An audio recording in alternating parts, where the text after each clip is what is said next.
Sweet, dude. So, look, first off, for everyone listening, it's always good to know a bit about you, where you came from.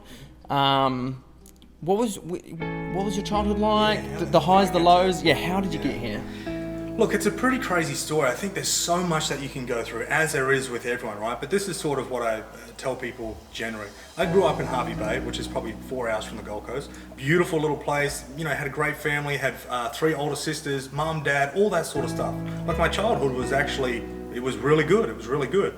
The only thing that so-called wasn't good was I never felt like I actually fitted in within my own family. So you can imagine, like, a young kid, a young person, and having that core belief of like, fuck, I don't even fit in here. Like, this is like, I just felt so weird, right? So that actually played out. I actually actualized that belief into my, what would you call it, like teenage years, right?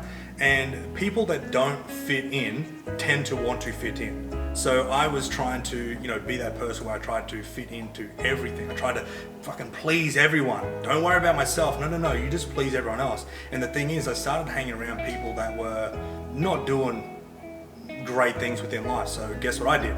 Fuck, I better join in. And I suppose the thing that really tipped me over the edge was anything that I do really well, even the bad shit. So people would be like, oh, you know, Piercy, everyone used to call me Piercy. Do you want to come out on the weekend? Do you want to come to the pub for a few beers? I'm like, no. Do you want to come and get absolutely, you know, fucking wasted where you get to the point where you don't even know what day it is? Yes, let's do that. So I took everything to, you know, to the extreme, right? And I suppose this is where the challenge, or this is where the breakthrough came in. Taking everything to the extreme got me to the bottom very quickly. And, you know, I suppose I got to a point in my life where one moment I woke up and I was like, fuck, this is not what I want. This is ridiculous. All I've done is created everything that I do not want. And, you know, this is super condensed version of it. And I just want to say to everyone listening as well, Luke's also a dad, beautiful wife, 2 amazing kids. You know, if that helps you connect and resonate, because I know a lot of people will say that kids can often stop them being their best, and I feel for you it's helped you become your best. So yeah, hugely. So sorry, carry on. Yeah. So yeah, just in that point in time, like, I got to that moment where I looked around in life, and everyone that I was talking to, they were all telling me that what I was doing was not good.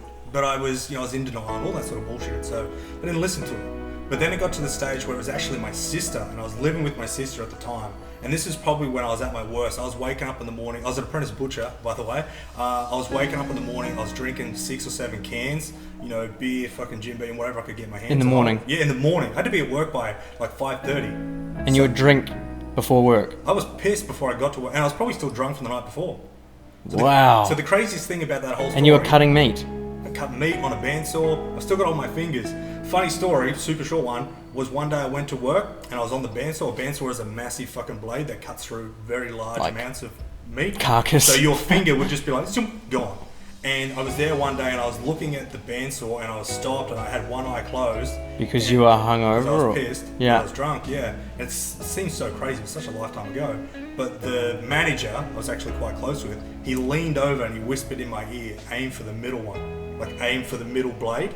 And that's when I sort of realized this is very silly. Whoa. This is very silly. I was driving my car, I was working with knives, just all these sorts of things. And I think the penny really dropped when I realized that I wasn't just hurting myself anymore. That was a massive penny dropper, because my family, they started looking at me like, oh, we've lost hope for him. And that's not the kind of person I am. I'm a massive love bug. All I want to do is help people. All I want to do is just, you know, have fucking peace, whatever it is, all the so-called good shit. But for the first 18 years of my life, it was the opposite, because of the sheer fact that I was actualizing beliefs that were not true. That were not true at all. So I mean, that's one sort of